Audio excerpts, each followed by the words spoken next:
नाज़रीन, लड़कियों के जरिए जासूसी करवाना सलीब और यहूदियों का पुराना तरीका है। जासूसा जिसने ईरान के दिल में नकब लगाई और बीवियों की जबान से शोहरों को मरवाया।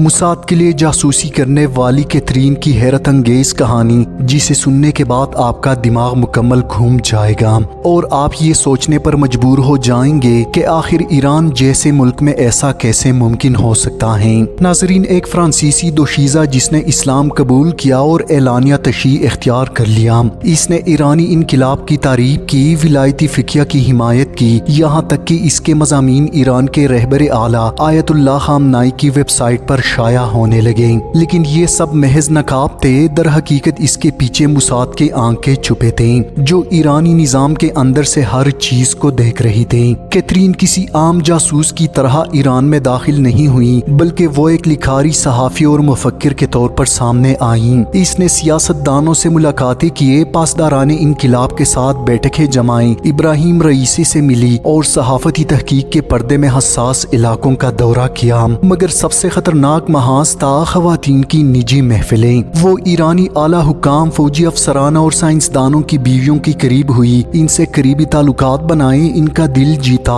यहाँ तक कि वो इसे अपनी जैसी एक बहन समझने लगे। फिर वो अपने शोहरों की जाती जिंदगी, रिहाइश, सफर, सिक्योरिटी और रोजमर्रा के मामूलात तक की बातें कैथरीन के साथ बेधड़क शेयर करने लगे। हर एक लफ्ज रिकॉर्ड होता रहा, हर मालूमात इसराइल को भेजी जाती रही। इन्हीं मालूमात की बुनियाद पर अहम शख्सियात की टारगेट किलिंग्स हुई, ऐसी किलिंग्स जो खवातीन की मासूम बातों से मुमकिन हुई, ऐसी बातें जिनका शायद इन्हें खुद भी इदराक नहीं था कि वो जानलेवा साबित होंगी। नाजरीन, जब इस पर शक हुआ तो वो ईरान से फौरन फरार हो गई, इससे पहले के रास्ते बंद हो जाएं। मगर उस वक्त तक इसका मिशन मुकम्मल हो चुका था। वो ईरान को वो जख्म दे चुकी थी जिनकी तकलीफ आज भी जारी है।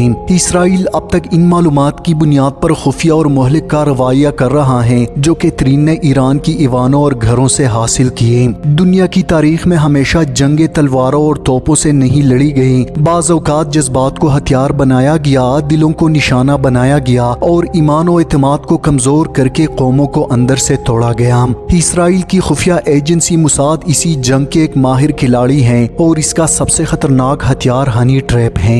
नाजरीन, हनी ट्रैप एक ऐसा तरीका है जिसमें खूबसूरत खवातीन को बतौर एजेंट्स इस्तेमाल किया जाता है। वो मोहब्बत, शादी या दोस्ती के लिबादे में हसास शख्सियात की करीब पहुंचती हैं, इनके दिल जीतती है, इत्मीनान हासिल करती हैं और फिर इसके जरिए हसास मालूमात, खुफिया दस्तावेजात और कौमी राज उगलवा लेती हैं। ये खवातीन सिर्फ एजेंट्स नहीं बल्कि एक मुकम्मल मिशन का हिस्सा होती हैं। नाजरीन, कैथरीन ने सैकड़ों ईरानी फौजी अफसरान को अपनी मोहब्बत की जाल में फंसाया, कई सीनियर फौजी अफसरान के साथ जिस्मानी ताल्लुकात इस्तिवार किए, इनकी वीडियोस बनाई गई और इन वीडियोस के जरिए बाज अहम अफसरान को ब्लैकमेल करके अहम तनसीबात और जौहरी मराकज़ के तफसीलात हासिल की गई। सिर्फ इतना ही नहीं, इस खातून ने ईरान के अहम सिक्योरिटी बैरियर्स और मुख्तलिफ साइंसदानों का डेटा भी इसराइली हुकाम तक पहुँचाने में अहम किरदार अदा किया। तेहरान के फौजी नक्शे और न्यूक्लियर लेबॉर्ट्रीज की लोकेशन हासिल की और हसास मुलाकातों को खुफिया कैमरों के जरिए रिकॉर्ड किया गया, जिसके नतीजे में ईरान के बड़े न्यूक्लियर साइंसदानों का कत्ल, कई अहम दिफाई तनसीबात को साइबर और मिसाइल हमले का सामना, जबकि सीनियर अफसरान को ब्लैकमेल करके मजबूर किया गया कि वो अपनी पोजीशन छोड़ दें। ईरान की इंटेलिजेंस ने इस नेटवर्क को बेनकाब तो कर लिया, लेकिन नुकसान हो चुका था। ये महज एक लड़की की मुस्कुराहट के पीछे छुपी एक मुकम्मल जंग थी जो ईरान के खिलाफ लड़ी गई। नाजरीन, 1960 की दिहाई में मिस्र और शाम में मुसाद ने अपने कई मिशन खवातीन के जरिए मुकम्मल किए।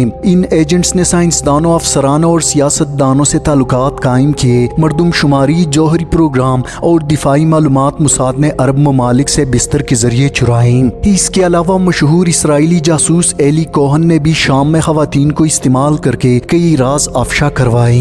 नाजरीन, पाकिस्तान में हालिया बरसों में कई लड़कियां अमरीका, कनाडा, भारत या यूरोप से इस्लाम से मुतासिर होकर पाकिस्तान आती हैं। कुछ ने यहाँ शादी की, कुछ ने तहकीक या बिजनेस के बहाने यहाँ की दिफाई और सिक्योरिटी हलकों में रसाई हासिल की। कई के पीछे गैर मुल्की एजेंसियां थी یہ کوئی فلمی کہانی نہیں بلکہ خطرناک حقیقت ہے۔ ایسی خواتین جو سوشل میڈیا کے ذریعے فوجی، سائنسی یا حکومتی افراد سے رابطہ کرتی ہیں، وہ اکثر ریموٹ کنٹرول جاسوس ہوتی ہیں۔ نوجوان پاکستانی جذبات میں آ کر ایسی لڑکیوں سے شادی کر بیٹھتے ہیں جن کا مقصد صرف معلومات حاصل کرنا ہوتا ہے۔ یاد رکھو، تمہاری محبت، تمہارا ایمان، تمہارا رشتہ صرف اللہ اور اسلام کے لیے ہونا چاہیے۔ کوئی بھی رشتہ جو تمہیں اپنے دین، اپنے ملک یا اپنی غیرت سے دور لے جائیں وہ محبت نہیں، ہتھیار ہیں۔ ایسا نہ ہو کہ تمہارا دل کسی ایسی مسکراہٹ کا قیدی بن جائے جو دراصل تمہارے وطن پر حملہ آور ہو۔